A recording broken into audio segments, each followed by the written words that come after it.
La table de concertation des groupes de femmes Gaspésie-les-Îles-de-la-Madeleine est un organisme régional. On rassemble les organisations qui travaillent en conditions féminines. Historiquement, c'était vraiment les groupes de femmes. Donc, les CALAX, par exemple, qui agissent au niveau des agressions à caractère sexuel, les maisons d'hébergement pour les femmes qui vivent la violence, leurs enfants, et les centres de femmes. Récemment, on a commencé à accueillir des groupes d'autres types d'organisations, en fait, comme par exemple des groupes en allaitement, des groupes qui travaillent auprès des parents, des mères. Puis en fait, on peut inclure tous les groupes qui travaillent de près ou de loin en conditions féminines. La campagne des 12 jours d'action contre les violences faites aux femmes, c'est une campagne qui est nationale, donc qui se passe partout à travers le Québec, qui commence le jour de la Journée internationale pour l'élimination des violences faites aux femmes, donc qui est une journée mondiale, puis qui se termine le 6 décembre. Cette année, en fait, on se questionne sur les précarités, puis dans le fond, l'interaction entre les violences et la précarité. Donc, on peut penser notamment, par exemple, à la pauvreté.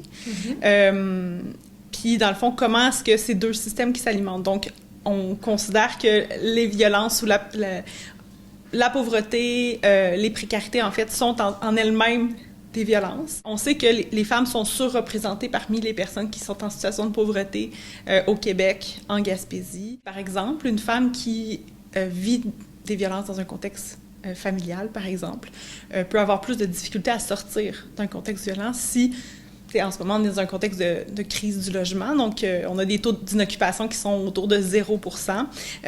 C'est bien difficile de sortir d'un foyer violent si on n'a nulle part où aller habiter. Donc, c'est de choisir entre, par exemple, l'itinérance et la violence. Partout sur le territoire, en fait, de la Gaspésie-des-Îles-de-la-Madeleine, comme je dis, il y a plusieurs activités qui vont se tenir tout au long des 12 jours d'action.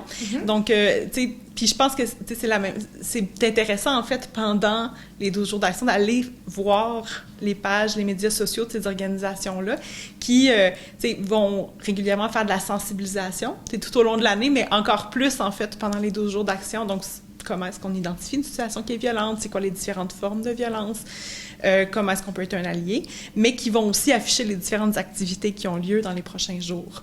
Donc, c'est une belle occasion pour aller découvrir vos organismes, vos groupes de femmes locaux et ainsi devenir des alliés contre les violences faites aux femmes. Pour les agressions, les violences qui sont à caractère sexuel, donc si une personne a vécu une agression, elle peut se tourner vers le CALAX La Baume, qui peut intervenir là, à tous les niveaux, que ce soit au niveau psychosocial, le soutien, l'aide, un espace de discussion pour pouvoir se confier, mais aussi pour toutes les démarches qui vont suivre. Là, si on pense, par exemple, aux démarches qu'on peut souhaiter faire dans le système légal, bien là, il y a de l'aide qui est disponible à ces endroits-là.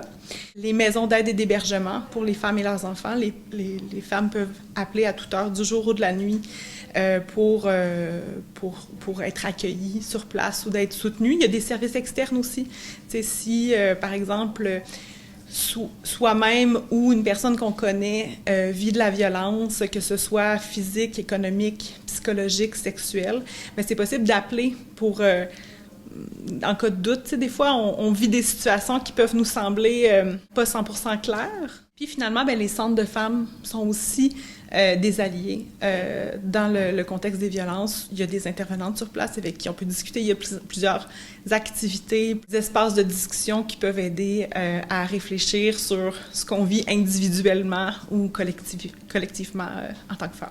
Il y a vraiment des personnes extraordinaires qui travaillent dans les maisons d'hébergement notamment, ou dans les différents groupes de femmes qui peuvent, des fois, de parler avec d'autres femmes qui vivent cette situation-là, ça peut nous aider à mettre de la lumière sur ce qu'on vit.